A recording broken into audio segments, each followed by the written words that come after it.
ఇప్పుడు జబర్దస్త్ ఆగిపోయింది. రీజన్ ఏంటన్నా ఆపేయడానికి? నేను ఆపడానికి రీజన్ ఏంటంటే, మనకు సినిమా ఇండస్ట్రీ అంటేనే స్టెబిలిటీ లేని ఇండస్ట్రీ. జబర్దస్త్లో ఉన్న ఆర్టిస్టుల వల్ల సీనియర్ ఆర్టిస్ట్ కమెడియన్స్లు సైడ్కి వెళ్ళిపోవడం జరిగింది. ఉన్న ఆర్టిస్టులు ఎంతో కాలం ఉండరు. జబర్దస్త్లో ఉన్న వేరే ఎక్కడ ఉంది. ఇంకా వేరే కొత్త టాలెంట్ వాళ్ళు వచ్చినప్పుడు ఈ పాత వాళ్ళని పక్కకు పెట్టి ప్రతి ఒక్కరి దగ్గరికి వెళ్ళి మనకు ఒక అవకాశం రావాలంటే వెళ్ళి అడుక్కోవాలి. ఇది అడిగినోడికి ఇవ్వకుండా అడగనోడికి ఎందుకు ఇవ్వాలి నేను? అడుక్కునేదే కాక రాజకీయం జరుగుతూ ఉంటుంది. జరుగుతుండొచ్చు, జరుగుతాయి కూడా. ఇలా ఆఫీసులకు వెళ్ళకపోవడం వల్ల కూడా మనకు ఆఫర్స్ తగ్గిపోతాయి కదా. ఒక స్టాండర్డ్ ఉన్న పర్సన్ వెళ్ళి ఆపర్చునిటీ అడిగాడు అనుకో, హై స్టాండర్డ్ ఉన్నోడు అడగలేదు అనుకో. ఎంతమందికి అన్న లైఫ్ ఇచ్చినాం? తీసుకున్న హెల్ప్ని చెప్పడం అనేది వాళ్ళ మంచితనం. అది నేనే చేశానని చెప్పుకోవడం గర్వం. అన్న ఇచ్చిన ఆఫర్స్ ఇచ్చిన అందరూ అక్కడక్కడ అలా మంచి మంచి పొజిషన్స్లో ఉండి మంచిగా సెట్ అయ్యి ఉన్నారు. అదిరే అబ్బాయి ఇంకా అలా ఉండిపోయాడు. అంబిషన్ ఏంటంటే సినిమా ఇండస్ట్రీలోనే ఉండాలి, ఇక్కడే పోవాలి. భజన చేస్తేనే జీవితం అనేది చెడ్డన్న ఇచ్చిన ఒక స్టేట్మెంట్. భజన చేయాలి, మస్కా కొట్టాలి, ఇవన్నీ ఉన్నా కూడా నేను చేయలేను. ఎందుకంటే అనే ఒకప్పుడు జబర్దస్త్ ఎలా ఉండేది, ఇప్పుడు ఎలా ఉంటుంది? ఒక బూత్ షో, డబుల్ మీనింగ్ వర్డ్స్ ఎక్కువైపోతున్నాయి. బూత్ షో అనే పేరు ఫస్ట్ నుంచి ఉంది మాకు. ఒకసారి ఒక ప్రోగ్రామ్కి వెళ్ళినప్పుడు, లండన్కి వెళ్ళినప్పుడు అసలు కొంచెం ఇది డీసెంట్ ఫ్యామిలీస్ వచ్చేది, డబుల్ మీనింగ్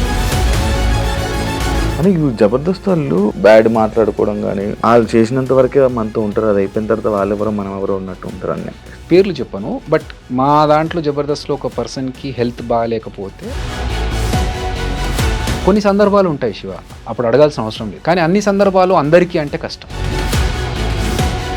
అదిరే అభి అయిపోయింది, ఆ లైఫ్ అయిపోయింది, ఫేడ్ అవుట్ అయిపోయారు. బయటకు నువ్వు తోసేసి నాకు ఇండస్ట్రీలో అవకాశాలు రాకుండా చేస్తే అదిరాబి అనే పేరు ఉంటే ఎంత పోతుంది.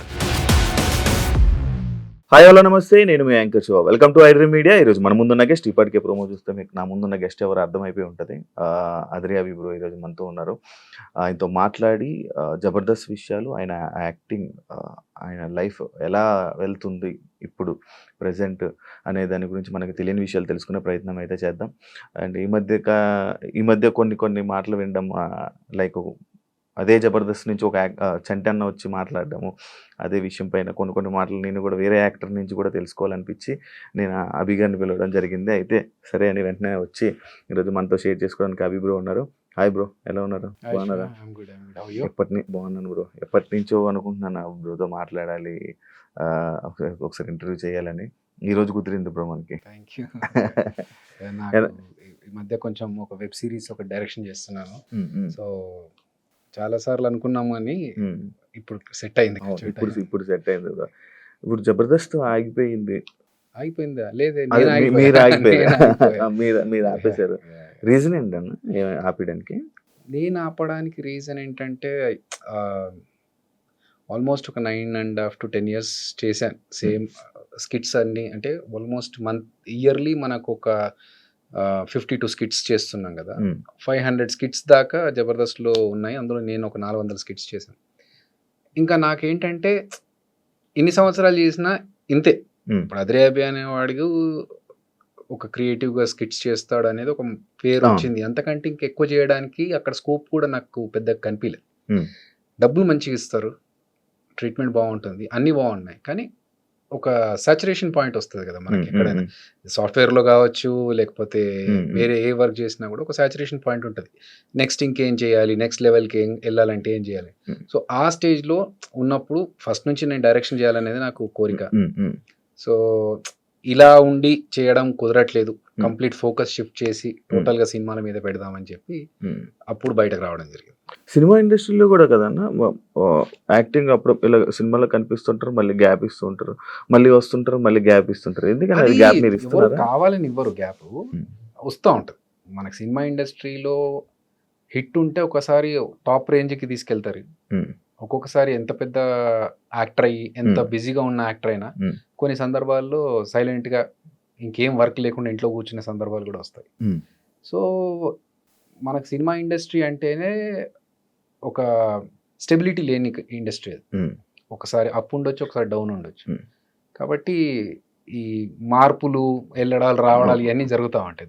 ఈ స్టెబిలిటీ ఎందుకన్నా ఇలా అవుతుంటది, అప్ అండ్ డౌన్స్ రీజన్ అని ఏమన్నా నేను ఉందంట? నా అనాలిసిస్ ప్రకారం ఏంటంటే మోర్ పీపుల్ ఎక్కువ జనాలు డిమాండ్ తక్కువ ఉండి సప్లై ఎక్కువ ఉంటే, ఉమ్, కమర్షియల్ దాంట్లో మాట్లాడాలంటే, కామర్స్ విషయంలో మాట్లాడాలంటే, ఉన్న క్యారెక్టర్స్ కొన్ని ఉంటే సప్లై 100 మంది వచ్చి నిలబడ్డప్పుడు ఓకే వీడికి ఇంత ఇవ్వాలి అమౌంట్, వీడికంటే వాడికైతే ఇంకా తక్కువ ఇచ్చుకోవచ్చు కదా, అప్పుడు మనకు డబ్బులు మిగులుతాయి అని చెప్పేసి తక్కువ అమౌంట్ వచ్చే వాళ్ళని పిక్ చేసుకోవడం వల్ల ఎక్కువ డబ్బులు ఛార్జ్ చేసే పర్సన్ సైలెంట్ ఖాళీ అయిపోతాడు. సో ఇది ఇండస్ట్రీలో చాలా సంవత్సరాల నుంచి నడుస్తుంది. కాబట్టి that is how ever there. మనకు ఎక్స్ట్రాడినరీ ఇతను కాకపోతే ఇంకెవ్వరూ లేరు అనే ఆప్షన్ క్రియేట్ చేసుకోగలిగితే ఇంకా వాళ్ళకి తిరుగులేదు. అదర్వైజ్ ఇవి అప్స్ అండ్ డౌన్స్. ఇదే జబర్దస్త్ లో ఉన్న ఆర్టిస్టుల వల్ల, కమిడియన్స్ వల్ల సీనియర్ ఆర్టిస్ట్ కమిడియన్స్ సైడ్కి వెళ్ళిపోవడం జరిగింది. అంటే దాన్ని యాక్సెప్ట్ చేస్తారా మీరు? లేదండి, అంటే సినిమాలో ఉన్న కమిడియన్స్కి ఉన్న క్రేజ్ వేరు, టీవీ ఆర్టిస్టులకి జబర్దస్త్లో ఉన్న కమిడియన్స్కి ఉన్న క్రేజ్ వేరు. జబర్దస్త్ అంటే ఏంటంటే రెగ్యులర్గా ఎవ్రీ వీక్ కనిపించడం వల్ల మన ఇంట్లో అబ్బాయి అన్న ఫీల్తో ఉంటారు అందరు. సినిమా ఆర్టిస్ట్ అంటే సినిమా ఆ క్రేజ్లో చూస్తారు. కాబట్టి ఇప్పటికీ మేము బ్రహ్మానందం గారిని, వేణుమాధవ్ అన్నను, ఆలీ అన్నను, వీళ్ళందరిని ఇన్స్పిరేషన్గా తీసుకుంటూ ఉంటాం. వాళ్ళు చేసిన కామెడీలోంచి అరే మన స్కిట్లో ఇలాంటిది ఏదైనా వాడాలరా, జంధ్యాల గారి మార్క్ కామెడీ కావచ్చు. సో అవన్నీ మనకి ఇన్స్పిరేషన్ వచ్చింది వాళ్ళ నుంచి.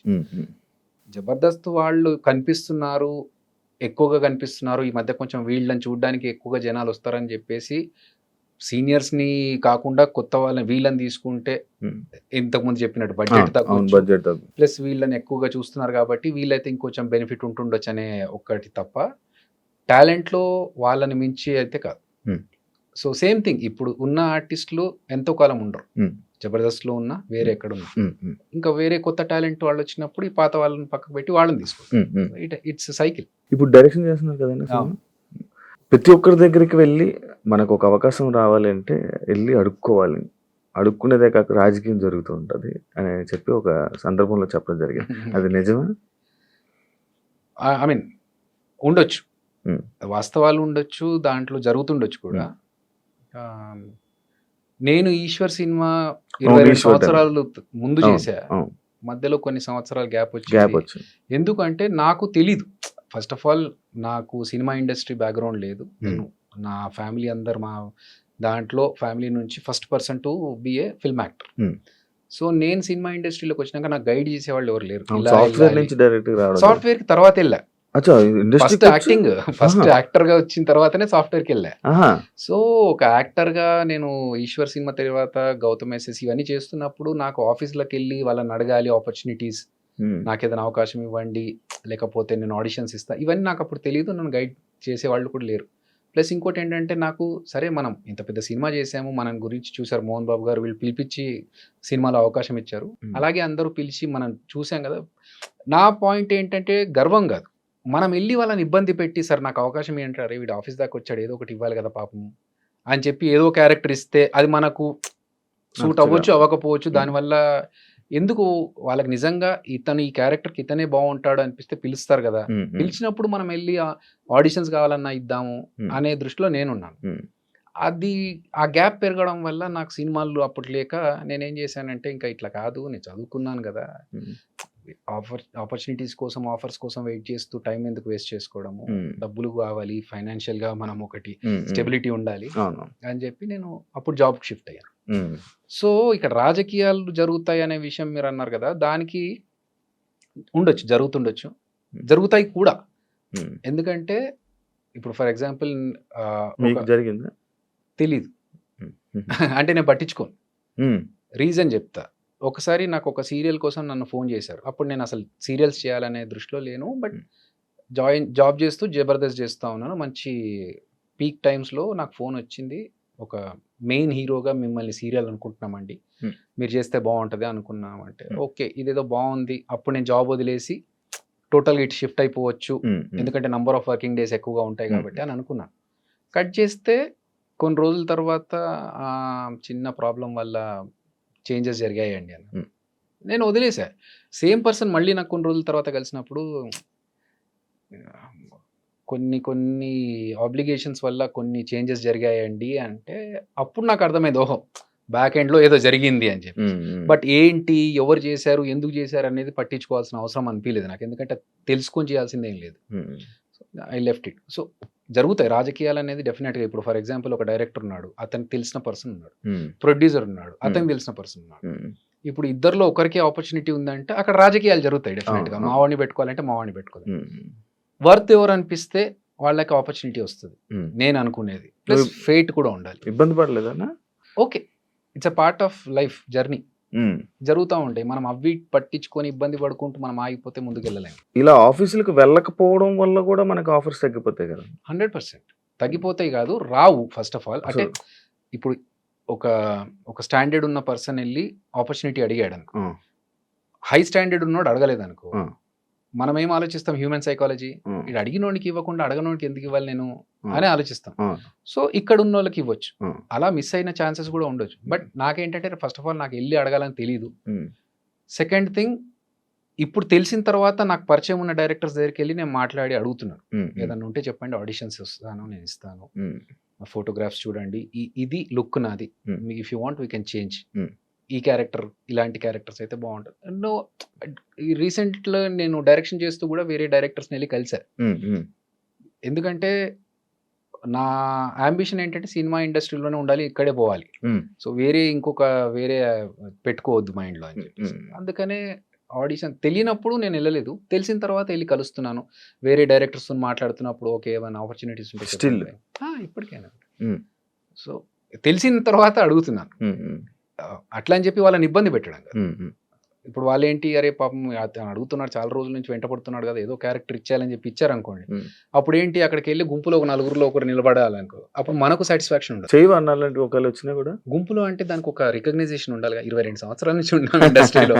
అట్లీస్ట్ మొన్న తేజ గారిని కలిసా, మాట్లాడినప్పుడు నేను జబర్దస్త్ చూడనమ్మా అన్న. పర్లేదు సార్, అందరూ చూడాల్సిన కంపల్షన్ ఏం లేదు, అందరూ ఒక్కొక్కరికి ఒక్కొక్క ఇష్టం ఉంటుంది అంటే, సరే ఎలాంటి క్యారెక్టర్స్ కావాలి అనుకుంటున్నావు నువ్వు యాజ్ యాక్టర్ అంటే, సార్ 22 సంవత్సరాల నుంచి ఇండస్ట్రీలో ఉన్నాను, ప్రభాస్ అన్న క్రేజ్ ఏంటో తెలుసు మీకు, అదే సినిమాతో నేను స్టార్ట్ అయ్యాను, కొంచెం అన్న మనకు పేరుండి గుర్తుపట్టేలాగా నాకు ఒక రికగ్నైజేషన్ వచ్చే క్యారెక్టర్, అరే ఈ క్యారెక్టర్ భలే చేశాడరా అనే క్యారెక్టర్ ఉంటే ఓకే సార్, అది పాజిటివా నెగిటివా ఏంటి అనేది తర్వాత.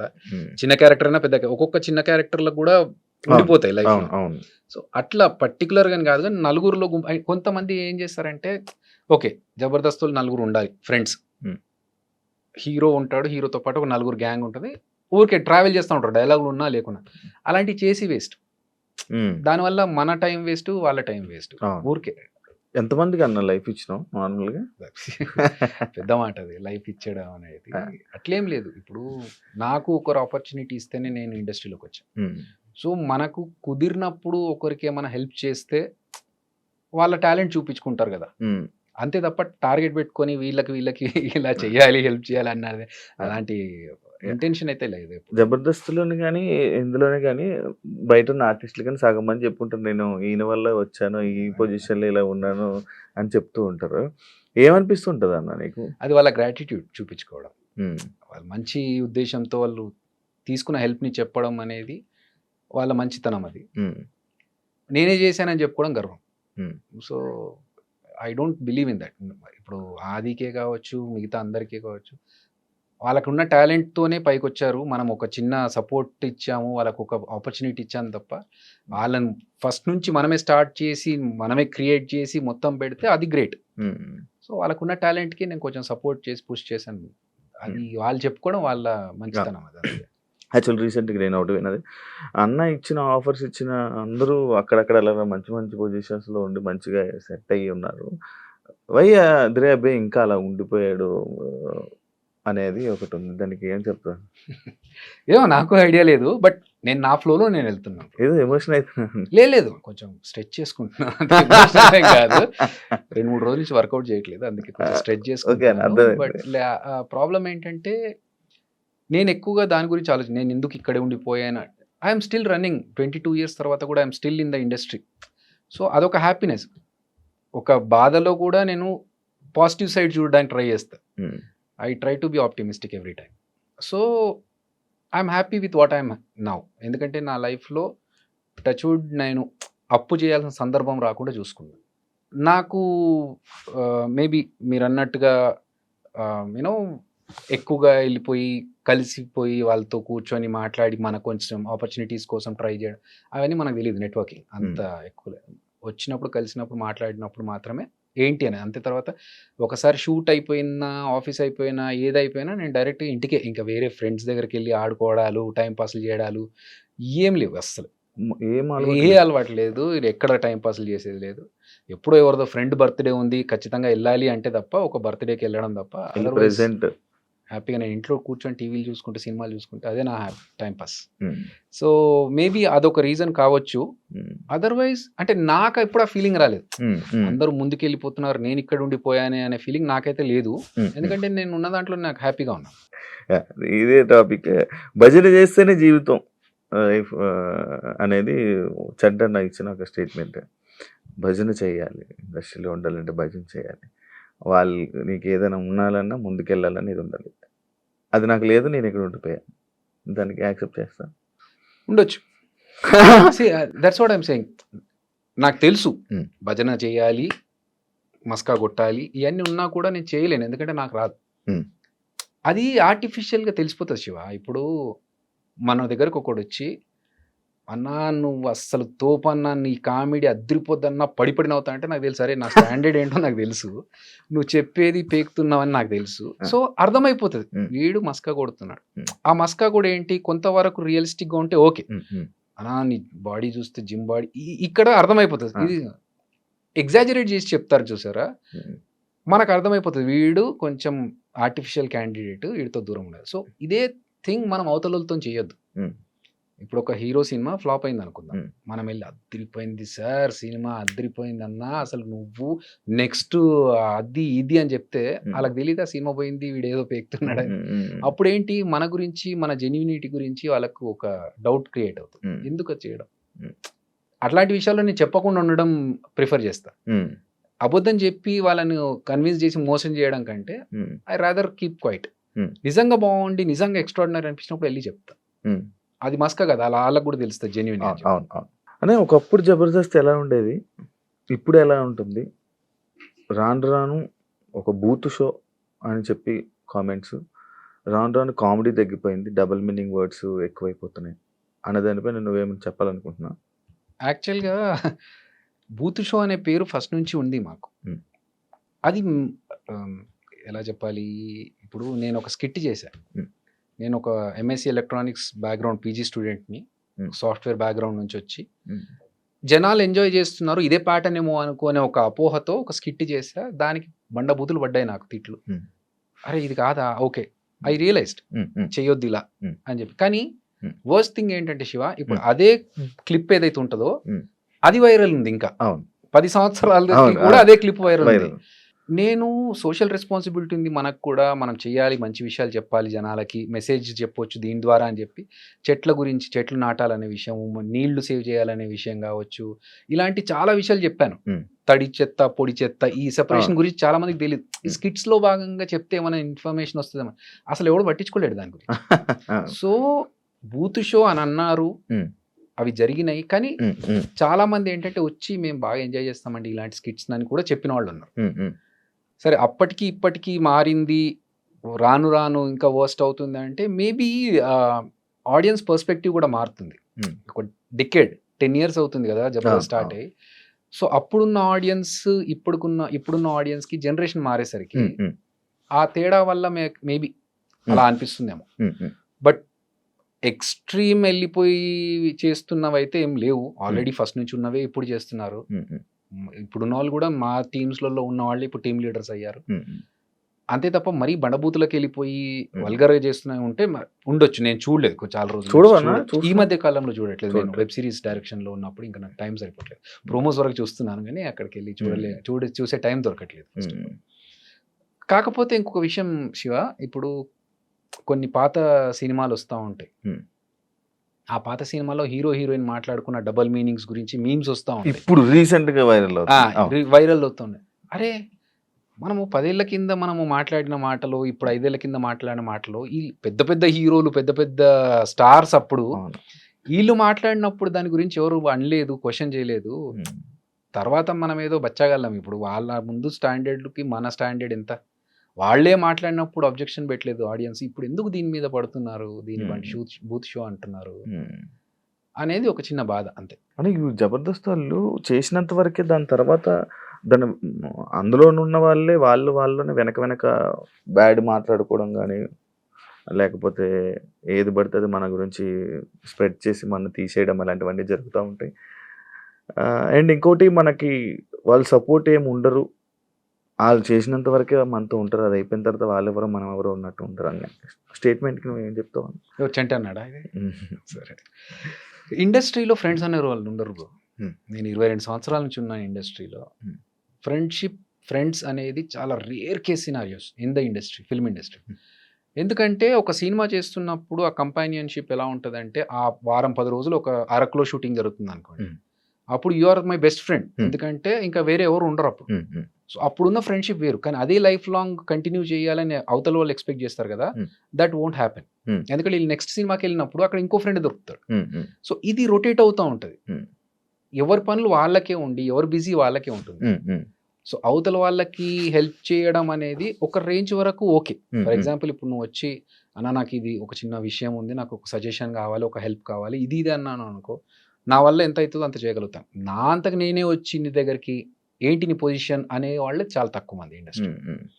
సో, ఎవరి పనుల్లో వాళ్ళు ఉంటారు. First of all we should not expect.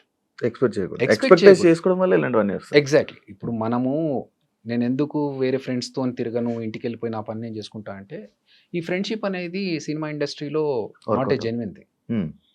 So, కలవడం వరకు, మాట్లాడుకోవడం వరకు హ్యాపీ. అది ఓకే. హ్మ్. అంతేగాని నాకు ఇతని వల్ల ఏదన్నా ఆపర్చునిటీ రావాలనో, లేకపోతే అతని వల్ల ఇంకొన్ని సపోర్ట్ దొరకాలనుకోవడం కష్టం. హ్మ్.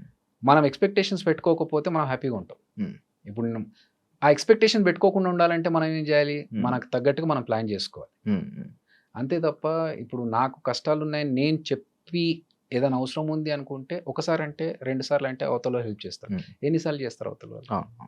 చేయరు. హ్మ్. సో, అవున్నాయి. బట్ మా 'జబర్దస్త్' విషయంలో నేను చెప్పాలనుకుంటున్నా. హ్మ్. ఇప్పుడు మీరు అడిగిన కాంటెక్స్ట్ తెలుసు కాబట్టి హ్మ్.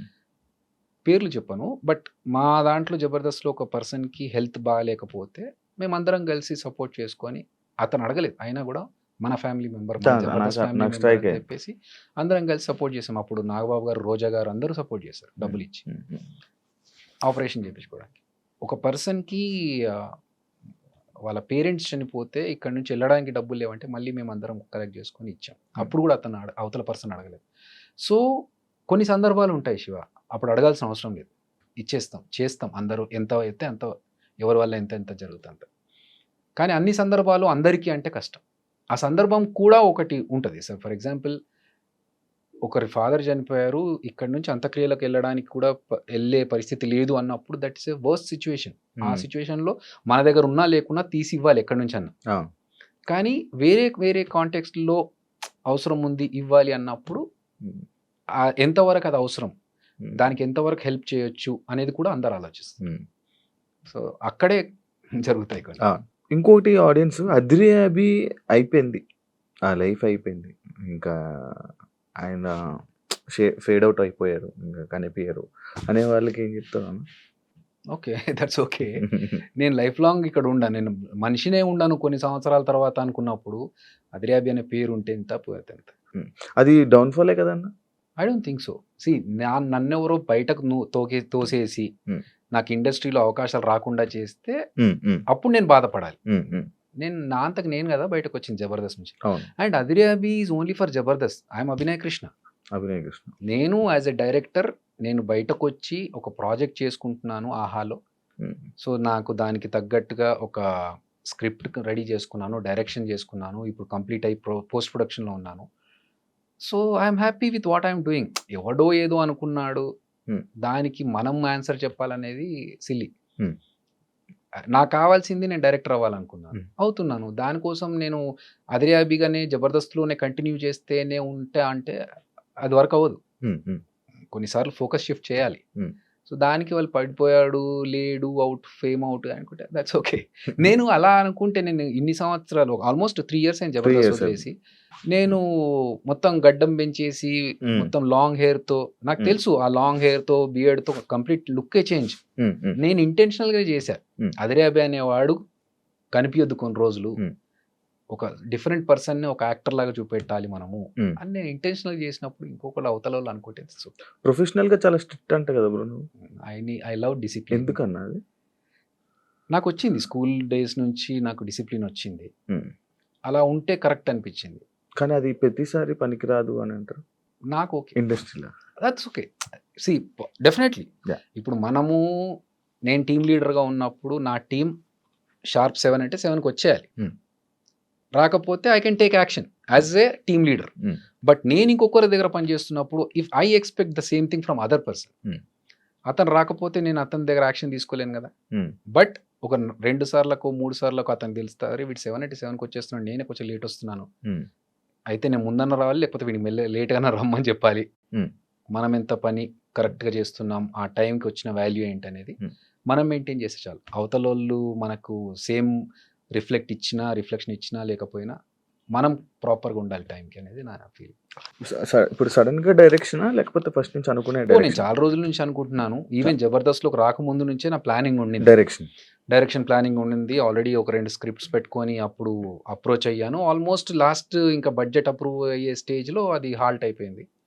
దాని తర్వాత ఇంకా సర్లే ఇట్లా అయితే కాదు, కొంచెం విల్ ట్రై సంథింగ్ ఎల్స్. మధ్యలో వేణన్న కూడా సినిమా బలగం సినిమా తీసుకొని రావడం జరిగింది. రైట్, అది బాగా సపోర్ట్ అని మీ అందరికి ఒక బూస్టప్ అనుకుంటా. 100%. ఎందుకంటే అంతకు ముందు మేము జబర్దస్త్ ఆర్టిస్టులు అని చెప్పేసి వెళ్ళి డైరెక్షన్ చేద్దామని అనుకుంటే, మీరు యాక్టర్స్ కదా, మీరు జబర్దస్త్ కామెడీ చేసుకునేటోళ్ళు మీరేం డైరెక్షన్ చేస్తారన్నారు. వేణు ఎప్పుడైతే చేశాడో అప్పుడు వేణు తర్వాత అందరికి ఒక రెస్పెక్ట్ పెరిగింది. అంటే ఓకే మేబీ వీళ్ళు కూడా చేయొచ్చు అట్లని చెప్పేసి ఇమ్మీడియట్ గా ఇచ్చేస్తామని అన్నప్పుడు వాళ్ళు టెస్ట్లు వాళ్ళు పెడతారు, కూర్చోబెట్టి మాట్లాడుతున్నప్పుడు వీడికి ఎంత నాలెడ్జ్ ఉంది ఏంటి అనేది కూడా తెలుసుకుంటారు. సో దానివల్ల మనం ప్రూవ్ చేసుకోవడానికి ఒక మంచి ప్లాట్ఫామ్ ఇచ్చాడు వేణు. ఎందులోనా ఇది ఎందులో రిలీజ్ చేయాలనుకుంటున్నాను? ఆహాలో అయిపోయింది షూటింగ్ అయిపోయింది. నేను ఆఫర్ అడుగుదాం అనుకున్నాను అన్న. ముందే తెలిస్తే ఏదైనా ప్లాన్ చేసుకున్నాను. నాకు యాక్టింగ్ అంటే ఇష్టం, ఆఫర్స్ లేక ప్లాన్ చేస్తాను. ఎందుకంటే నేను పోస్ట్ ప్రొడక్షన్ లో ఉంది, నా పార్ట్ యాజ్ ఎ డైరెక్టర్ నా వర్క్ అయిపోయింది. అందుకనే నేను ఇంకో ఫిల్మ్ యాక్టింగ్ వస్తే ఆ ఆపర్చునిటీ తీసుకున్నాను. దానికే లుక్ చేంజ్ ఇప్పుడు. అదర్వైజ్ లాంగ్ హెయిర్ మంచి రోల్, పెద్ద క్యారెక్టర్ అన్న ఒక మెయిన్ లీడ్ గా వచ్చింది ఒక క్యారెక్టర్. సో ఆ సినిమా చేస్తున్నాను. అది చేస్తున్నాను కాబట్టి చేంజ్.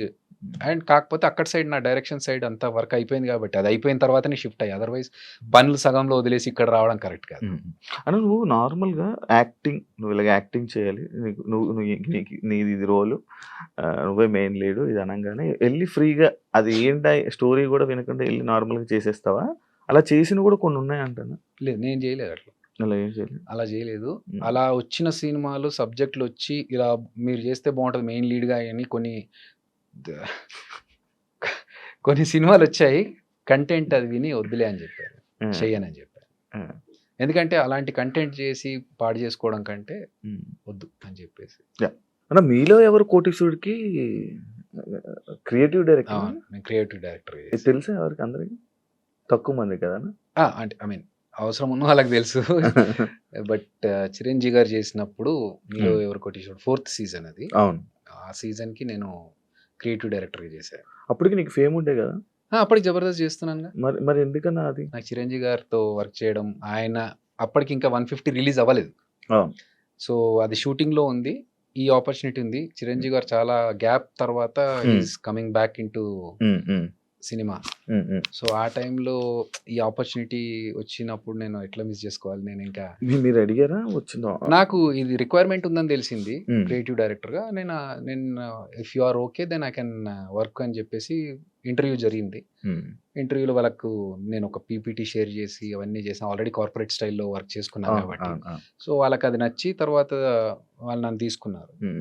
తర్వాత చిరంజీవి గారికి ఇంట్రడ్యూస్ చేసినప్పుడు చూశాను ఈ అబ్బాయిని అంటే, సార్ నేనే సార్ అభి అంటే, నువ్వేంటి ఇక్కడ డైరెక్షన్ డిపార్ట్మెంట్ క్రియేటివ్ డైరెక్టర్? నాకు ఇంట్రెస్ట్ సార్, మీతో కలిసి వర్క్ చేస్తే హ్యాపీగా ఉంటుంది. అంటే అదే కాకుండా బాహుబలి మూవీ టైంలో రాజమౌళి గారితో వర్కింగ్ ఎక్స్పీరియన్స్ ఏంటన్నా? ఓ చాలా వాస్ట్ ఎక్స్పీరియన్స్ అది. నేర్చుకోవడానికి చాలా ఉంది అక్కడ. ఒక ఫస్ట్ ఆఫ్ ఆల్ అక్కడ డిసిప్లిన్ అనేది అక్కడ నాకు ఇంకా స్ట్రాంగ్ అయింది. అంటే ఒక స్టేజ్కి వచ్చిన తర్వాత ఆయన కూడా రాజమౌళి గారు కూడా అంత పర్ఫెక్ట్ టైమింగ్ మెయింటైన్ చేస్తూ ఒక పద్ధతి వెళ్తున్నారు అన్నప్పుడు మనం ఎంత మన బతుకు ఎంత మనం ఎందుకు చేయకూడదు ఇలాగే అంత సక్సెస్ అవ్వాలంటే ఆ డిసిప్లిన్ ఉండాలేమో, అది ఇంకా మనం గట్టిగా పెట్టుకోవాలి కదా అని చెప్పేసి. ఆయన దగ్గరికి వెళ్ళడం ఓన్లీ డైరెక్షన్ నేర్చుకోవడానికి వెళ్ళారా? డైరెక్షన్ నేర్చుకోవడానికి. అదే ఆయన పరిచయం కదా, మరి ఆయన మూవీ ఆఫర్ కానీ అడగడం కానీ అలాంటివి ఏం చేయలేదా మీరు? ఆయన అడగడం లేదు. అంటే నాకు అదృష్టం ఏంటంటే నేను రాజమౌళి గారు ఈగ సినిమా చేస్తున్నప్పుడు కంటే ముందు నుంచే పరిచయం. అంటే ఎలా అంటే రవీంద్ర భారతిలో నేను ఒకసారి స్టేజ్ ప్రోగ్రామ్ చేశాను. కీరవాణి గారు దానికి గెస్ట్గా వచ్చారు. అది చూసి ఆయన ఫుల్గా ఇంప్రెస్ అయిపోయి నా డాన్స్ ఇమిటేషన్ చూసి, నాకు dance imitation Limca book of records ఉంది. సో ఆ డాన్స్ ఇమిటేషన్ కీరవాణి గారు చూసి వెళ్ళి ఇంట్లో డిస్కషన్లో, అరే ఒక ప్రోగ్రామ్కి వెళ్ళి వచ్చాను, ఒక అబ్బాయి భలే చేశాడు అని చెప్తే, అవునా అని చెప్పేసి నా ఫోన్ నంబర్ ఏం లేవు వాళ్ళ దగ్గర. వాళ్ళు ఎంక్వైరీ చేయించి అబ్బాయిని పిలిపించండి అని ఒక 3-4 రోజులు అయిన తర్వాత అప్పుడు నేను వస్తే అప్పుడు పిలిచి మాట్లాడి, నీ గురించి చాలా గొప్ప చెప్పాడు మా పెద్దన్న, ఏదో ఒకసారి చూపెట్టు నీ పర్ఫార్మెన్స్ అంటే అప్పుడు చేశారు. ఇంకా వాళ్ళు ఫుల్గా ఎంజాయ్ చేశారు. ఇంకా అక్కడి నుంచి వాళ్ళతో పరిచయం పెరిగింది. తర్వాత యమదొంగ టైంలో వాళ్ళ ఆడియో ఫంక్షన్కి నాకు కొన్ని సలహాలు అడిగారు. ఈగ టైంలో ఆ మ్యాస్కెట్ ఆడియో ఫంక్షన్లో ఒక మ్యాస్కెట్ ఉంటుంది ఈగలాగా, ఆ ఐడియా డిస్కషన్లో నేను ఐడియా చెప్పింది నేనే. సో అట్లా పరిచయం ఏర్పడింది. ఇప్పుడు నేను వెళ్ళి సార్ నాకు ఒక ఆపర్చునిటీ ఇవ్వండి యాక్టింగ్కి అంటే, ఫస్ట్ ఆఫ్ ఆల్ రాజమౌళి గారి సినిమాలో ఎలా ఉంటాయో తెలుసు, హీరో విలన్ తప్ప ఇంకా మిగతా వాళ్ళ క్యారెక్టర్స్ ఎలా ఉంటాయి. మనకున్న దీనికి మనం వెళ్ళి ఏదో అడిగి ఎందుకు ఇబ్బంది పెట్టడం, నేను చెప్పా కదా వాళ్ళకు. అలాగే వాళ్ళు కూడా ఈగలో ఒక కానిస్టేబుల్ క్యారెక్టర్ ఉంటుంది, అరే దీనికి వీడైతే బాగుంటుంది కదా అని చెప్పి నన్ను పిలిపించి ఈ క్యారెక్టర్ ఉందిరా చేసేయి అన్నారు. హ్యాపీగా వెళ్ళి చేసుకొని వచ్చా. తర్వాత బాహుబలిలో అలాగే అసిస్టెంట్ డైరెక్టర్గా వర్క్ చేస్తున్న టైంలోనే పిలిచి ఒక క్యారెక్టర్ ఉంది వెళ్ళి గెటప్ వేసుకొని రా అన్న. ఏం అర్థం కావట్లేదు. సో వాళ్ళు ఇచ్చారు, ఇచ్చిన దాన్ని నేను ఏమంటారు మహాప్రసాదం లాగా తీసుకున్నాను. ఆ చిన్న చేసిన 1 డైలాగ్ క్యారెక్టర్ అయినా కూడా నాకు ఉండిపోయింది లైఫ్లో. చిరంజీవి గారు కూడా గుర్తుపెట్టుకొని చెప్పారు, బాహుబలిలో చూసానయ్యా నీ సెకండ్ టైం కదా నువ్వు మళ్ళీ బాహుబలికి ప్రభాస్ తోని మళ్ళీ చేయడం. కరెక్ట్, బాహుబలిలో. కాకపోతే ప్రభాస్ అన్న కాంబినేషన్ లేదు, బట్ మాట్లాడారా? అయ్యో రెగ్యులర్ గా పక్కనే కదా అసిస్టెంట్ డైరెక్టర్ ఉన్నప్పుడు. ఇంకా అదే మాట్లాడడం అవన్నీ గుర్తున్నాయా? రాగా ఫస్ట్ చూడగానే నువ్వేంటి ఇక్కడ డైరెక్షన్ ఆర్టిస్ట్ కదా నువ్వు, నాకు ఇష్టం అన్నా. సరే మన వాళ్ళంతా ఎలా ఉన్నారు, ఇంకా అన్ని డిస్కషన్స్ అయిపోయిన తర్వాత ఇంకా అప్పుడు రిహార్సల్స్ వాళ్ళంతా చేస్తుంటే పక్కన కూర్చొని ఏంటి ఎవరెవరు ఏ టైంకి వస్తున్నారు, ప్రాక్టీస్ ఎలా చేస్తున్నారు అంతా నేను మానిటరింగ్ చేయాలన్నట్టు. ఏం అనిపిదా అన్న, అరే నేనేంటి ఇలా చేయడం అని? మనకి ఇష్టం ఉన్న వర్కే కాబట్టి మనం చేస్తాం. సో దానికి అనిపించడం అనేది పెట్టుకోదు మైండ్లో. First of all Eeswar cinema తర్వాత నీకేమైనా నీ లైఫ్లో కెరీర్ మారడం కానీ నీ లైఫ్ యాక్టింగ్ కానీ ఏమైనా కొత్తగా లైఫ్ జర్నీ టర్న్ అవ్వడం ఏమైనా జరిగిందా, లేకపోతే ఎప్పుడు ఉండేలాగానే ఉందా? చాలా జరిగింది. ఎలా వచ్చిందన్న అసలు ఆఫర్ కూడా? ఈశ్వర సేమ్ కీరవాణి గారు ఎలా చూశారో అదే రవీంద్ర భారతిలో జంధ్యాల హాస్యోత్సవం అని చెప్పేసి ఒక కార్యక్రమం జరిగింది. దాంట్లో నేను ఇమిటేషన్ డాన్స్ చేస్తుంటే జలదంకి సుధాకర్ గారు అని రైటర్, పరచూరి బ్రదర్స్ దగ్గర ఆయన గోస్ట్ రైటర్గా చేశారు. ఆయన జయంత్ గారికి ఈ సినిమా డైలాగ్స్ రాస్తున్నప్పుడు ఈశ్వర్ సినిమా ఫ్రెండ్ క్యారెక్టర్కి అబ్బాయి బాగుంటాడు సార్ కొంచెం అంటే, అందులో ఈశ్వర్లో ప్రభాస్ అన్న ఫ్రెండ్ పక్కన ఫ్రెండ్లో ఒకటికి సినిమా పిచ్చే. ఆ క్యారెక్టర్కి నన్ను నా డాన్స్ ఇమిటేషన్ చూసి అరే ఈడైతే కరెక్ట్గా యాప్ట్ అని చెప్పేసి పిలిపించారు. పిలిపించి ఆడిషన్స్ చేస్తే ఈ క్యారెక్టర్కి బాగా సూట్ అవుతావు నువ్వు అని చెప్పేసి ఆ క్యారెక్టర్లో పెట్టాడు. నాకు చెప్పడం ఏంటంటే ఈశ్వర్లో ఫస్ట్ ఈ సినిమాలో ప్రభాస్ అండ్ నలుగురు గ్యాంగ్లో నువ్వు ఒక్కడవే కొంచెం బుర్రవాడి పనులు చేసేవాడివి, ఎందుకంటే డబ్బులన్నీ నీ దగ్గరే ఉంటాయి, నువ్వు డబ్బులు సంపాదించేవాడు, మిగతా వాళ్ళంతా నీ దగ్గర డబ్బులు తీసుకొని ఎంజాయ్ చేసే బ్యాచ్.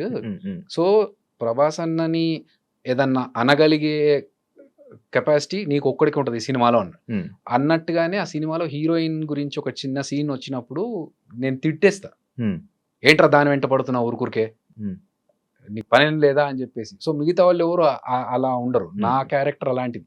సో అలా డిజైన్ చేసుకున్న క్యారెక్టర్కి ఆడిషన్స్లో నన్ను సెలెక్ట్ చేసి అక్కడ నుంచి నా సినిమా లైఫ్ స్టార్ట్ అయింది. అప్ అండ్ డౌన్స్, క్యారెక్టరైజేషన్ చేంజ్లు చాలా జరిగాయి. యాజ్ ఎ ఫ్రెండ్గా ఎంటర్ అయ్యాను. మధ్యలో కొన్ని రోజుల తర్వాత ఒక చిన్న 2 సినిమాలు హీరోగా వచ్చాయి. ఇవి వర్కౌట్ అవ్వట్లేదు అని చెప్పేసి మళ్ళీ సాఫ్ట్వేర్కి వెళ్ళాను. జాబ్ చేసుకుంటూనే మళ్ళీ టీవీకి వచ్చాను. జబర్దస్త్ ద్వారా అంటే అంతకు ముందు యాంకర్గా వచ్చా. యాంకర్గా కొన్ని షోస్ చేశాను. చేసిన తర్వాత మళ్ళీ జబర్దస్త్ వచ్చింది. జబర్దస్త్లో ఒక కమెడియన్గా చేసుకుంటూ వచ్చా. So there are lot of changes. I'm enjoying the journey. ఇవన్నీ నీకు ఎక్స్పీరియన్స్ తో చేసావా లేకపోతే ఇందులోకి రాగానే అవి నేర్చుకొని చేసినవా? లైక్ నేనంటే ఇప్పుడు ఒక యాంకర్ చేసావు, యాక్టింగ్ ఇంట్రెస్ట్ తో వచ్చేసావు అంటే ఎక్కడైనా నేర్చుకుని వచ్చావా? లేదు, మనకు డాన్స్ వచ్చు. డాన్స్ ద్వారానే వాళ్ళు ఇచ్చిన సీన్ ని మనం ఎన్హాన్స్ చేసుకొని చూపిస్తున్నామా లేదా అనే ద్వారా యాక్టింగ్ వచ్చు. యాక్టింగ్, దాని తర్వాత యాంకరింగ్ కూడా నీకు రాదు. వచ్చానా ముందు యాంకరింగ్? అంతకుముందు ఎప్పుడు చేయలేదు. సో వాళ్ళు ఎప్పుడైతే పిలిచి ఇట్లా ఈ టీవీలో మేము టీవీ షో స్టార్ట్ చేస్తున్నాము, మీరు యాంకరింగ్ చేస్తారంటే నాకు ఎక్స్పీరియన్స్ లేదు అంటే మేము గైడ్ చేస్తాం, మీరు రండి అన్నారు. సో అప్పుడు నేను జాబ్ చేస్తున్నాను. సో ఇది మంచి ఆపర్చునిటీ మనకు అని చెప్పేసి నేను వచ్చేసాను. నీ జర్నీలు మొత్తం అన్ని నాకు మీకు రానివే అలా జరుగుతూ ఉన్నాయి, అలా వస్తున్నా పోతున్నాయి. కానీ వచ్చిన దాన్ని మాత్రం నేను 100% ఎఫర్ట్స్ పెట్టి దాని మీద హోంవర్క్ చేసుకొని, ఫర్ ఎగ్జాంపుల్ యాంకరింగ్ అన్నప్పుడు ఓకే ఆ టైంలో ఉన్న యాంకర్స్ ఎవరు, వాళ్ళు చేస్తున్న పద్ధతులు ఏంటి, మనం వాళ్ళకంటే డిఫరెంట్గా చేయాలంటే ఏం చేయాలి. సో ఇఫ్ యూ సీ యాంకరింగ్లో డాన్స్తో స్టార్ట్ చేసింది ఫస్ట్ మేమే. నేను, నాతో పాటు ఇంకొక అమ్మాయి అలెఖ్య అని ఉండేది. సో ఇంట్రడక్షన్ షో స్టార్ట్ అవ్వాలి యాంకర్ది అన్నప్పుడు ఫస్ట్ ఇంట్రడక్షన్ వచ్చి ఒక డాన్స్ చేసి తర్వాత హాయ్ హలో నమస్తే welcome this is Abhinay Krishna. So ఆ స్టార్ట్ అనేది అక్కడి నుంచే స్టార్ట్ అయింది. దాని తర్వాత ఇప్పుడు వేరే యాంకర్స్ డాన్స్లు చేస్తూ మాట్లాడడం ఇవన్నీ తర్వాత వచ్చినాయి.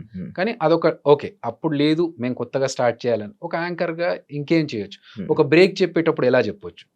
సో ఆ వర్క్ అయితే చేశాం. అందరూ మురళీమోహన్ గారు దానికి జడ్జి నేను చేసిన షోకి. సో ఆయన చాలా అప్రిషియేట్ చేశారు ఆ విషయాన్ని. ఎందుకంటే నార్మల్గా అందరూ hi let's take a break now అన్నారు, వెల్కమ్ బ్యాక్ అంటున్నారు. నేను అన్నాను సార్ ఇలా కాదు, నేను ఏదో కొత్తగా చేస్తేనే కదా నన్ను యాంకర్గా రికగ్నైజ్ చేస్తారు. ఓకే తింటున్నారా, తింటూనే ఉండండి, మీరు తిని చేయి కడుక్కునే లోపు మళ్ళీ వచ్చేస్తాం, యాడ్ చేద్దాం సార్. ఈ మాట చెప్పినప్పుడు మురళీమోహన్ గారు ఎపిసోడ్ టెలికాస్ట్లో చూస్తూ కరెక్ట్ నేను తింటున్న టైంలోనే వచ్చిందయ్యా నువ్వు చెప్పిన మాట, అరే భలే కనెక్ట్ అయ్యామే అనుకున్నాను అని. సో మనకు తెలుసు ఏ టైంలో ఈ ఎపిసోడ్ పడుతుంది, ఆ టైంలో జనాలు ఏం చేస్తూ ఉంటారు. హలో మాస్టర్ ఏంటి అటు ఇటు చూస్తున్నారు, ఇక్కడ చూడండి సార్ మా ఎపిసోడ్లో బ్రేక్ తీసుకుంటున్నాం, ఈ గ్యాప్లో మీరు ఏమైనా చేసుకుంటే చేసుకొచ్చేసేయండి, ఇవన్నీ మీరు క్రియేట్ చేసి ఆఫ్ కోర్స్. సో అలా చేసి ఇవన్నీ చెప్తే వాళ్ళకి ఇది బాగుంది, కొత్తగా ఉంది, చేసుకోవచ్చు, కంటిన్యూ. నీకు యాంకర్స్లో నీకు ఒక స్పెషలైజేషన్ ఒక డిఫరెంట్గా చేయడానికి ఇది నీకు చాలా సరిపోతుంది అని. అట్లా నాకు వచ్చిన దాన్ని నేను ఇంకెంత బెటర్గా చేయొచ్చు అనేది చేసుకుంటున్నాను. సేమ్ ఎగ్జాంపుల్ జబర్దస్త్కి నేను ఒక యాంకర్గా ఉన్నప్పుడు నన్ను పిలిచారు యాజ్ ఎ టీమ్ లీడర్. ఇప్పుడు నేను జబర్దస్త్లోకి వచ్చా, అక్కడ 6 టీమ్ లీడర్స్ ఆల్రెడీ ఉన్నారు, 5 ఉన్నారు, నేను 6వ వాడిని. నాకు వాళ్ళకి ఏదన్నా ఒక డిఫరెన్షియేట్ ఉండాలి. సో అందరూ సేమ్ కామెడీ చేస్తున్నారు, అందరూ సేమ్ స్టైల్లో చేస్తున్నారు అంటే కాదు. నాకున్న టాలెంట్ ఏంటి, మనకున్న ఫేస్ కి కామెడీ ఫేస్ కాదు, దీన్ని 100 ఎక్స్ప్రెషన్స్ ఇంక్లూడ్ చేసి 100 కష్టాలు పడితే తప్ప ఒక సింపుల్ గా పేలే పంచి నేను పేల్చలేను.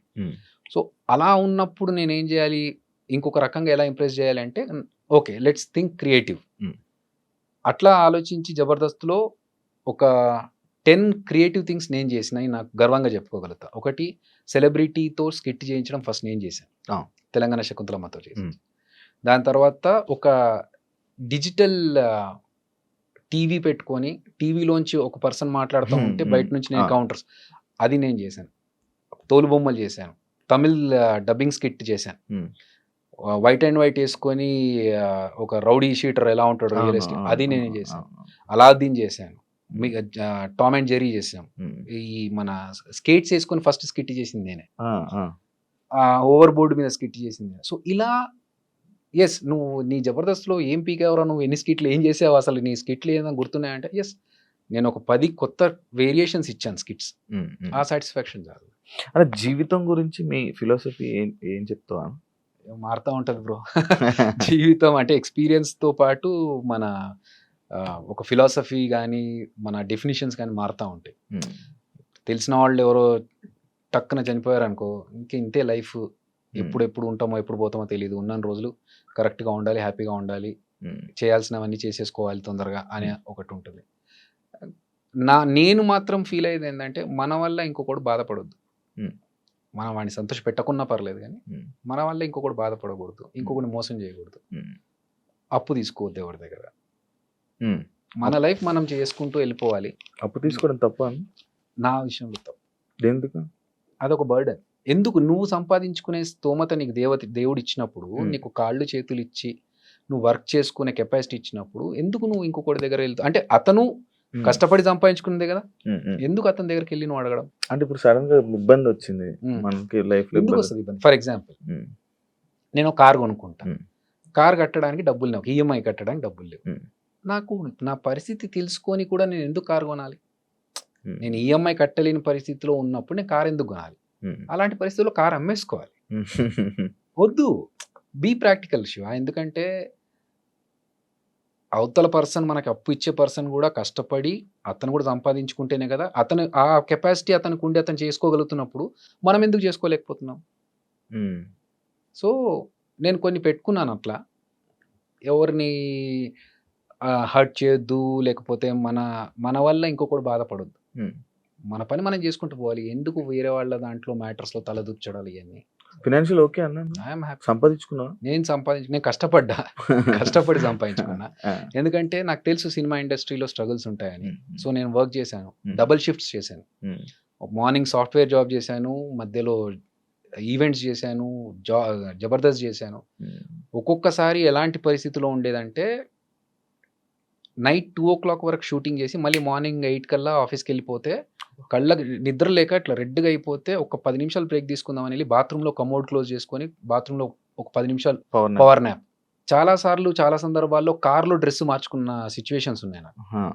షూటింగ్ నుంచి ఆఫీస్కి వెళ్ళాలి, షూటింగ్ అయిపోయినాక హ్యాపీగా ఇంటికి వెళ్ళి పడుకోవచ్చు కదా, లేదు నేను ఆఫీస్కి వెళ్ళాలి. షూటింగ్లో మధ్యలో ఆగి షర్ట్ మార్చుకొని మళ్ళీ ఫార్మల్స్ వేసుకొని వెళ్ళి షూ వేసుకొని ఆఫీస్కి వెళ్ళేటప్పటికి మంచి నీట్గా దూకొని ఆఫీస్లోకి వెళ్ళిపోతాను. సో అది నాకు ఎవరో ఫ్రీగా ఇచ్చిన డబ్బు కాదు, నేను కష్టపడి డబల్ షిఫ్ట్లు, ట్రిపుల్ షిఫ్ట్లు చేసుకుంటూ ఒకసారి ఇక్కడ చేసుకొని మళ్ళీ అక్కడికి వెళ్ళి okay, that's okay, because we are not working for free. So డబ్బులు వస్తున్నప్పుడు మనం కష్టపడడంలో తప్పలేదుగా. అలా ఫైనాన్షియల్గా నాకు నేను జబర్దస్త్లో రాకముందే నువ్వు కొనుక్కుండే, నేను కొనుక్కుంది. సూపర్. అంటే ప్రొఫెషనల్, లైక్ మీ ప్రొఫెషనల్లో కొన్నిసార్లు బాధపడ్డ సిచ్యువేషన్లు ఉన్నాయని నేను బాధపడ్డా. కొన్నిసార్లు చాలా సార్లు పడతా ఉంటాం, అంటే అదే నేను విన్నది, లైక్ నువ్వు సపరేట్గా వెళ్ళి ఎలోన్గా ఫీల్ అవుతావు ఉంటుంది, ఈ బాధను మళ్ళీ వేరే వాళ్ళకి ఎవరు షేర్ చేసుకోవు. అంతేగా, మనం హ్యాపీనెస్ షేర్ చేసుకోవాలని బాధలు షేర్ చేసుకుంటే ఏడుస్తావా? రేర్ కేస్, చాలా రేర్ కేస్. ఎలాంటి సందర్భాల్లో ఏడుస్తావా నార్మల్గా? నేను కొంచెం ఇమోషనల్. అవును, ఇందాక అన్నప్పుడు అర్థమైందన్న. లేదు, ఫ్యామిలీకి రిలేటెడ్ అట్లాంటివి ఏదైనా ఉంటే నేను అసలు తట్టుకోలేను. అదర్వైజ్ నేను ఒక చిన్న ఇన్సిడెంట్ చెప్తాయి, మంచి క్వశ్చన్ అడిగిన దానికి నేను ఒక ఇన్సిడెంట్ చెప్తాను. చేతికి నాకు 15 కుట్లు పడ్డాయి. ఓకే, సో ఇదేం జరిగిందంటే ఒక మూవీలో ఫైట్ సీక్వెన్స్ చేస్తున్నాం. ఆ కొట్టినప్పుడు ఆ ఫైటర్కి పన్నుకు తగిలింది. తగలడం వల్ల ఇది కట్ అయిపోయి ఇది ఇంత వాచిపోయింది, అప్పుడే బ్లడ్ బ్లీడ్ అవుతా ఉంది, ఇది కట్ అయిపోయింది. ఇంకా చేతికి కట్టుకొని షూటింగ్ మధ్యలో ఆపలేంగా, వాళ్ళకి ఇబ్బంది, మళ్ళీ అంతమంది వెయిట్ చేస్తున్నప్పుడు కట్టుకొని షూటింగ్ అంతా ఫినిష్ చేసాం. మార్నింగ్ 9కి 8:30, 9కి దెబ్బ తగిలితే ఈవినింగ్ 6 వరకు షూటింగ్ అలాగే చేశాం. అయిపోయేసరికి ఇంత లావుగా వాచింది. ఏడుపు రావట్లేదు, బాధ, నొప్పి సుర్ర కొడతా ఉంది లోపల నుంచి. కానీ అది అయిపోయాక నేనే కార్ డ్రైవ్ చేసుకుంటూ మళ్ళీ ఇంటికి వచ్చి ఇంట్లో వాళ్ళకు చెప్పకుండా పట్టి కట్టేసుకున్నా కదా, ఏం లేదు, చిన్న లోపల ఏముందో తెలియదు వాళ్ళకి. అప్పటికే సూచర్స్ వేయించేసి పట్టి కట్టేసుకొని పైకి వచ్చేసి ఫంక్షన్ ఉందన్నారు కదా పోదామా అని. కానీ చేతికి బాగాలేదు కదరా నీకు, ఏం కాదు ఒక చేయి ఉంది కదా. సో ఒక్క చేతితో డ్రైవ్ చేసుకుంటూ వాళ్ళని తీసుకెళ్ళా. అంటే ఫిజికల్గా నేను మెంటల్గా, అంటే ఇప్పుడు నాకు చెయ్యి నొప్పేసింది, అయ్యో నాకు ఎట్లా అని చెప్పి బాధపడుకుంటూ కూర్చునే టైప్ కాదు. అదే చెయ్యి పెట్టుకొని అలాగే చెయ్యి అట్లా పెట్టుకొని యుఎస్కి వెళ్ళా. ఇంకోటి నెక్స్ట్ 2 డేస్‌లో యూఎస్‌లో షో ఉండింది. సో సో, నాకిప్పుడు చెయ్యి బాలేదు, నేను ఆగిపోతాను, నాకు నొప్పేస్తుంది, ఇయన్నీ ఉండవు. తగిలింది పోతది, తగ్గిపోతదిలే. ఆ టైప్ ఆఫ్ పర్సనాలిటీ నేను. ఇది అయ్యింది కదా అని చెప్పి బాధపడుతూ కూర్చొని దాని గురించి ఓకే, వాట్ నెక్స్ట్, దీన్ని ఎలా మనం సాల్వ్ చేసుకోవాలి, ఈ ప్రాబ్లం వచ్చింది, ఇంత క్రైసిస్లో ఉన్నాము, దీన్ని ఎలా సాల్వ్ చేసుకోవాలి. నాకు చాలా అవమానాలు జరిగాయి. ఒక రౌండ్ టేబుల్, ఒక నలుగురు ఐదుగురు కూర్చోబెట్టి నేను ఒక డైరెక్షన్ చేస్తా అని చెప్పి ఒక స్టోరీ చెప్పడానికి వెళ్ళినప్పుడు ఇన్ఎక్స్పీరియన్స్డ్ వాళ్ళంతా. నేను రాజమౌళి గారి దగ్గర వర్క్ చేశాను, ఇన్ని సంవత్సరాల నుంచి ఇండస్ట్రీలో ఉన్నాను అని నేను అక్కడ డిసప్పాయింట్ లేదు. నాకు నలుగురు కూర్చొని ఇదెట్లా అదెట్లా, అరే వాట్ ఈజ్ యువర్ ఎక్స్పీరియన్స్, మా ఎక్స్పీరియన్స్ గురించి మీరు పక్కన పెట్టండి, మేము డబ్బులు పెడుతున్నాం, మీరు చెప్పండి దీనికి. సరే okay, give me some time, I will prove it అని చెప్పి నేను మళ్ళీ నైట్ కూర్చొని ఒక ఈ ప్లాన్ చేసి వాళ్ళకి 1 గంటలకు మధ్యరాత్రి లేచి ఇదంతా ప్లాన్ చేసి this is what I was thinking, ఇప్పుడు మీకు సాటిస్ఫాక్షన్, ఎందుకంటే నేను మాటలో చెప్తే మీకు అర్థం కాదు, దిస్ ఈజ్ ద ప్రూఫ్ అని చెప్తే ఓకే. సో అవన్నీ జరుగుతున్నప్పుడు ఏంటంటే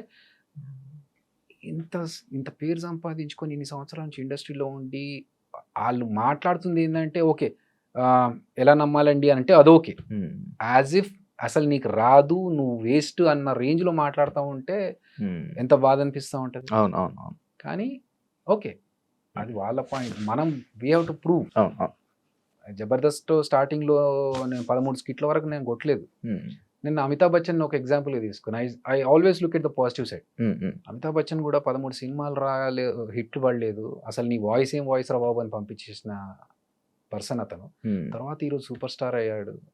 మనం ఎందుకు పక్కనే బాధపడి వెళ్ళిపోవాలి, లెట్స్ ప్రూవ్ అని చెప్పేసి ఒక స్కిట్ కష్టపడి బాగా చేసి కొడితే సూపర్ ఇంకా వెళ్ళిపోదాం చాలే అనుకున్నాను. మళ్ళీ ఇంగ్లీష్లో ఒక సేయింగ్ ఉంది, మనం ఫస్ట్ది సెకండ్ది కొట్టలేకపోతే ఫస్ట్ది ఫ్లూక్లు వచ్చిందిరా, ఆయన వెళ్ళిపోతున్నాడు కాబట్టి ఇచ్చినట్టున్నారులే అని అంటారు. వద్దు, చేసి చూపిద్దాం అని చెప్పి మళ్ళీ సెకండ్ స్కిట్ కొట్టే. ఇంకా దాని తర్వాత మెల్లమెల్లగా ఓకే, నాకు ప్యాటర్న్ అర్థమయ్యి. సో అలా ప్రాబ్లం వచ్చినప్పుడు దాని గురించి బాధపడే కంటే దీన్ని ఎట్లా సాల్వ్ చేసుకోవాలి, what is the next step అని ఆలోచిస్తాను. చాలా సార్లు అవమానాలు జరుగుతూ ఉంటాయి కానీ ఏడ్చుకునేంత ఇదైతే కాదు, నేను బాధపడను అట్లా. ఓకే, ఎమోషనల్ మన కంట్రోల్ చేసుకుని. అన్న మన జబర్దస్త్ వాళ్ళు లైక్ పొలిటికల్గా కొంచెం బాగా సపోర్ట్ చేస్తుంటారు, పొలిటికల్లోకి వెళ్తుంటారు. నువ్వేంటన్నా దేనికి సపోర్ట్ చేయవు, దేనికి వెళ్ళావు? చెప్పాగా, మన పని మీద మనం కాన్సన్ట్రేట్ చేద్దాం, మన పని ఫోకస్. ఇక్కడ నాకు ఆల్రెడీ డైరెక్షన్ది ఇదన్నీ ప్లాన్స్ ఉన్నాయి కదా, ఈ ప్రాజెక్ట్ ఒకటి స్టార్ట్ అవుతా ఉండింది, ఆ పనిలో ఉన్నాము. ప్లస్ నాకు నిజంగా కూడా పెద్ద పాలిటిక్స్ అంటే పెద్దగా ఇంట్రెస్ట్ ఉండదు. అట్లా పాలిటిక్స్ అంటే నువ్వు అడిగిన ఫస్ట్ క్వశ్చన్కి ఆన్సర్ అదే అవుతుంది, రాజకీయాలు జరుగుతాయంట కదా అన్నప్పుడు. నాకు రాజకీయాలు జరుగుతాయి అనే విషయంలో ఇంట్రెస్ట్ ఉంటే నేను రాజకీయాలు ఎక్కడో ఒక దగ్గర గేమ్ ఆడాల్సి వస్తుంది. అంటే I like who is the best administrator. అది ఎవరైనా సరే, if they are doing good for the society or for the people, I definitely respect them and love them. అంతవరకు. అన్న జీవితంలో ఒక ఫైనల్, ఇది నాకు ఫైనల్ ఒక డ్రీమ్ అని అనుకునేది ఏంటన్నా అనేది? నాకు యాక్చువల్గా డైరెక్షన్ అనేది ఉండింది. డైరెక్షన్ చేయకుండా ఈ కోవిడ్ ఇవన్నీ చూసిన తర్వాత వచ్చిన వాళ్ళందరూ పుట్టప్ప ఎగిరిపోతున్నారు, ఇదేమో మన కోరిక చాలా రోజుల నుంచి జబర్దస్త్లోకి రాకముందు నుంచి డైరెక్షన్ చేయాలనే కోరిక ఉండింది, తీరకుండానే పోతానా అలాంటి సిచ్యువేషన్. ఎందుకంటే ఈ మధ్య కాలంలో హెల్త్ ఇష్యూస్ తోని ఎంగేజ్ ఉన్న వాళ్ళు కూడా అందరూ తెలియట్లేదు. లైఫ్ ఈజ్ అన్ప్రెడిక్టబుల్ ఇప్పుడు ప్రెసెంట్. సో ఇది ఒక్కటి మిగిలిపోద్దా, మళ్ళీ నేను పాత సినిమాలో చూపించినట్టు దయ్యమై డైరెక్షన్ చేయాలని తిరగాల్సి వస్తుందా అనేది ఒక్కటి నన్ను హాంట్ చేస్తూ ఉండింది. థ్యాంక్స్ టు గాడ్ నాకు ఒక నా పేరు అనౌన్స్మెంట్ కూడా వచ్చేసింది, director written and directed by Abhinaya Krishna అని చెప్పేసి ఆహా నుంచి. సో అభినయ కృష్ణ కొంతమందికి తెలియదు కదా. అభినయ కృష్ణ అనే నా పేరు డాక్టర్ సి నారాయణ రెడ్డి గారు పెట్టారు. సో నేను ఒకసారి ఒక ప్రోగ్రామ్ చేస్తున్నప్పుడు ఆయన చూసి, ఏం పేరమ్మా నీ పేరు అంటే, హరికృష్ణ, నా అసలు పేరు హరికృష్ణ. సో నేనే మర్చిపోయా యాక్చువల్లీ ఇప్పుడు. సో హరికృష్ణ సార్ అంటే, నీ పేరు నీ నీ పర్ఫార్మెన్స్కి నీ టాలెంట్కి తగ్గ పేరు కాదమ్మా అది, ఉమ్, నీకు ఇంకా వేరే ఏదైనా ఉండాలి అంటే, సార్ నేను వెయిట్ చేస్తున్నాను అలాంటి కొత్త పేరు ఏదైనా పెట్టుకుందాం, ఎందుకంటే నాకు నేను చిరంజీవి గారి ఫ్యాన్. ఆ, ఆ, సో చిరంజీవి గారు ఎప్పుడైతే శివశంకర వరప్రసాద్ నుంచి చిరంజీవి అయ్యారు, అరే నేను కూడా ఏదైనా పేరు మార్చుకుంటే బాగుంటుందేమో నాకు కూడా ఉమ్, ఉమ్, అనే దాంట్లో ఉన్నప్పుడు ఉమ్, కరెక్ట్ టైంలో అది కోఇన్సిడెంటల్గా ఆయన నీకు పేరు వేరే ఇంకో ఏదైనా పేరు ఉంటే బాగుంటుందమ్మా అంటే, సార్ నేను వెయిట్ చేస్తున్నాను సార్ అలాంటి పేరు కోసమే ఉమ్, అంటే, సరే నేను చెప్తానులే అన్నారు. అంత పెద్ద మనిషి ఆయనే చెప్తా అన్నప్పుడు ఇంకా మనకి ఉమ్, ఉమ్, ఓకే సార్ అంటే, నాకు రేపటి వరకు టైం ఇవ్వు నేను చెప్తా అన్నారు. ఓకే రేపటి వరకు అనుకున్నాను. ఆయన ప్రోగ్రామ్ ఫినిష్ అయ్యే లోపు స్టేజ్ మీద ఉమ్, పిలిచి అభినయ కృష్ణ ఎలా ఉంది అన్నారు. ఉమ్. ఇంకా అస్సలు నాకు మాటలు లేవు, Hmm. ఫిక్స్ టైటిల్ అని అభినయ. చెప్పేసి కాదు కొంతమంది ప్రేక్షకులు గుర్తుపట్టలేరు కదా అన్న that's okay, audiences. That's okay. Face అయితే గుర్తుపడతారుగా, ఆ ఫేస్ గుర్తుపడతారు. చాలే. ఇప్పుడు Venu wonders, Tillu Venu, Hmm. Venu Yeldandi, Hmm. So Abhi అనేది అయితే ఉంది, అభి. అభినయ కృష్ణ. అయితే అభినయ కృష్ణ. అదిరే అభి కంటే ముందు నుంచి అభినయ కృష్ణ అనే పేరు నాకు ఉంది. Hmm. సో మధ్యలో జబర్దస్త్ ద్వారా అదిరే అభి అనే వచ్చింది తప్ప అభినయ కృష్ణ అనేది ఫస్ట్ నుంచి ఉంది నాకు. ఉమ్, సో ఇప్పుడు తెలుసుకుంటారు అభినయ కృష్ణ కంటే అదిరే అభి కంటే ముందు అభి అని ఏకే అని తెలుసు జనాలకి. ఉమ్, ఉమ్, నేను రంగం అనే ప్రోగ్రామ్ లో బ్యాండ్ ఉండేది నాకు, అవును. మా టీవీలో రంగం అనే ఆహా. ప్రోగ్రామ్ చేసినప్పుడు ఏకే అనే బ్యాండ్ ఉండేది. ఉమ్, సో రష్మి ఇప్పటికీ ఏకే అని పిలుస్తుంది. ఉమ్, అట్లా అప్పుడు ఆ పేరు ఉమ్, జబర్దస్త్ లో ఉన్నప్పుడు అదిరే అభి, ఇప్పుడు Hmm. అభినయ కృష్ణ. ఓకే అవును. కొత్తగా పేరు, నా పేరు ఇదండి అని చెప్పుకుంటుంది, ఫైన్. ఫేస్ అయితే తెలుసు కాబట్టి ఆ, ఓహో వీడి పేరు మారిందా అనుకుంటే చాలు. yeah. జబర్దస్త్ వల్ల ఏమైనా ఎఫెక్ట్ అయ్యావా? పాజిటివ్ గానే నెగిటివ్ గానే. రెండు. నేను నెగిటివ్స్ పెట్టుకోలేదు మైండ్లో, బట్ పాజిటివ్గా అయితే డెఫినెట్గా ఫైనాన్షియల్గా నాకు సపోర్ట్ దొరికింది, Hmm. పేరు బాగా వచ్చింది నాకు. ఉమ్, ఉమ్, ఆ, పెద్ద డైరెక్టర్ Hmm. పెద్ద డైరెక్టర్ దగ్గరికి, ఒకసారి పెద్ద ప్రొడ్యూసర్ గారి దగ్గరికి Hmm. వెళ్ళినప్పుడు, ఇండివిజువల్గా సపరేట్గా Hmm. వెళ్ళినప్పుడు ఉమ్, ఉమ్, నేను చూశానమ్మా జబర్దస్త్లో చేస్తావు కదా నువ్వు Hmm. అని చెప్పి వాళ్ళు ఇచ్చిన రెస్పాన్స్ చాలా హ్యాపీగా అనిపించింది. That is a positive side. డబ్బుల పరంగా నాకు ఎప్పుడూ ఇబ్బంది కలగలేదు జబర్దస్త్లో ఉన్నప్పుడు. Hmm. ఆపర్చునిటీస్ ఎక్కువగా వచ్చాయి. ఒకసారి జనాలు ఆ, మీరు అన్నట్టు బూత్ షో కదా అనే పాయింట్ వచ్చినప్పుడు, ఓకే బూత్ షో అంటే నేను Hmm. ఒకసారి ఒక ప్రోగ్రామ్కి వెళ్ళినప్పుడు, లండన్కి వెళ్ళినప్పుడు, అసలు కొంచెం ఇది డీసెంట్ ఫ్యామిలీస్ వచ్చేది, డబల్ మీనింగ్స్ ఏం రాకుండా చూసుకో. You haven't seen my anchoring sir, good that you have given a disclaimer, but I know how to handle the crowd, Hmm. Leave it అని చెప్పేసి ప్రోగ్రామ్ అయిపోయిన తర్వాత మళ్ళీ వాళ్ళు వచ్చేసి, అసలు మేము ఎక్స్పెక్ట్ చేయలేదండి, మాకందరికి ఒక వేరే పర్సెప్షన్ ఉండింది, ఉమ్, బట్ మీరు చేసిన తర్వాత మాకు ఎవ్రీథింగ్ ఈస్ క్లియర్ నా. Hmm. It depends on the situation, మనం ఏ Okay. సిచ్యువేషన్లో ఉన్నామో దాన్ని బట్టి. So almost of the things are positive only. అని ఎప్పుడైనా నో చెప్పలేక చేసి ఇబ్బంది పడింది ఏముందా? చాలా సార్లు ఉందా అన్న నీకు అది? నో చెప్పలేవా? నో చెప్పలేను. అంటే నేనేం ఆలోచిస్తా అంటే, తెలుసు నాకు అవతల వాడు మనం వాడుకుంటున్నాడు, ఉమ్, మనం నో చెప్పలేకపోతున్నామని తెలుసు. ఉమ్, ఉమ్, సో దీనివల్ల నాకు ఏమైనా లాస్ ఉందా అని ఆలోచిస్తాను. ఓకే దీనివల్ల నేను టైం స్పెండ్ చేస్తున్నాను, Hmm. మేబీ కొంచెం ఎఫర్ట్స్ పెడుతున్నాను, Hmm. అంతే కదా, ఓకే ఫైన్. Hmm. ఆడికి హెల్ప్ అవుతుంది కదా, ఆ. Let it. ఇంత ఈ సినిమా జర్నీలో నీకు అర్థమైంది ఏంటన్నా? క్లియర్గా నాకు ఇంకా అర్థం కాలేదు. ఎక్స్పీరియన్స్ ఇన్ని. లేదు చెప్తాను కదా, సిచ్యువేషన్ బట్టి మారుతూ ఉంటుంది, ఫిలాసఫీ మారుతూ ఉంటుంది శివ. ఇప్పుడు రాజారవీంద్ర గారితో నిన్న ఏదో టాపిక్లో మాట్లాడుతూ అంటే, నీ వల్ల కాదు అభి, నువ్వు నీ ప్యాటర్న్ అది కాదు అసలు, నువ్వు అలా చేయలేవులే అంటే, అవుట్ ఆఫ్ ద బాక్స్ వెళ్ళి నేను ఇది ఇలా కాకుండా నేను కూడా స్ట్రిక్ట్గా ఇలా ఉండాలి, అలాగే ఉండాలి అని అనుకుంటున్నా అన్న అంటే, నీ పని కాదయ్యా, నువ్వు అలాంటి పర్సన్ కాదు, నీ సాఫ్ట్ నేచర్, నువ్వు అలా చేయలేవు. So depends. కొన్నిసార్లు నేర్చుకున్నది ఏంటి అంటే, పర్టికులర్గా ఇదేం చెప్పలేము కానీ, ఒక్కొక్క మైల్ స్టోన్ ఒక్కొక్క లెసన్ మనకి, ఒక్కొక్క ఇన్సిడెంట్ ఒక్కొక్క లెసన్. ఓకే ఇలాంటి వాళ్ళని నమ్మొద్దు, ఇలాంటి వాళ్ళతో మంచిగా ఉండాలి, ఇలాంటి దాంట్లో ఓకే ఇలా ఇంకొకరిని హర్ట్ చేయొద్దు, అవి ఎవరిని చూస్తున్నా కూడా నేర్చుకుంటాను. ఎందుకు తక్కువ ఇంటర్వ్యూలు, తక్కువ పబ్లిక్లోకి ఎందుకు వస్తాను ఏమో తెలియదు. నాకు వచ్చిన దాంట్లో చూజీగా ఓకే మనకు తెలిసిన వాళ్ళు, ఇప్పుడు నువ్వు అడిగావు ఓకే అన్నాను. సో అట్లా బాగా తెలిసిన వాళ్ళు అయితే ఓకే, అదర్వైజ్ ఎక్కువగా ప్రతి ఒక్కరు అంటే అవతల వాళ్ళకి హెల్ప్ అవుతుందని చెప్పేసి చేయడం వరకు ఓకే, కానీ అది ఎక్స్ట్రీమ్ వెళ్ళిపోకూడదు. వాళ్ళు ఏంటంటే ఇది చిన్న విషయానికి ఆ పెద్ద విషయానికి అన్నిటికీ నువ్వు వచ్చేసి కూర్చో ఇక్కడ మాట్లాడాలి అంటే అక్కడ నో చెప్తే బాగుంటది కదా అనేది అక్కడి నుంచి కొన్ని ప్లేసెస్లో I avoid. Thank you so much bro. చాలా మంచిగా మాట్లాడుకున్నాం. ఎక్కువ బర్స్ట్ అవుట్ అవ్వకుండా చాలా బస్ట్ అవుట్ అవడానికి ఏం లేవు, మంచిగా హ్యాండిల్ చేసావు. Thank you so much. And నీ డైరెక్షన్ మంచి మూవీ సిరీస్ ఏదైతే ఉందో అది మంచి సక్సెస్ అవ్వాలని చిరంజీవ సక్సెస్ అవ్వాలని, ఆడియన్స్లో మంచి వ్యూవర్షిప్ రావాలని, దాని గురించి మళ్ళీ మాట్లాడుకుని ఎలా అయితే వేణుగారికి నేమ్ వచ్చిందో సిరీస్లో ఒక డైరెక్టర్గా యాజ్ ఎ డైరెక్టర్గా కూడా నీకు అంత మంచి నేమ్ రావాలని మనస్ఫూర్తిగా కోరుకుంటున్నాను అన్న.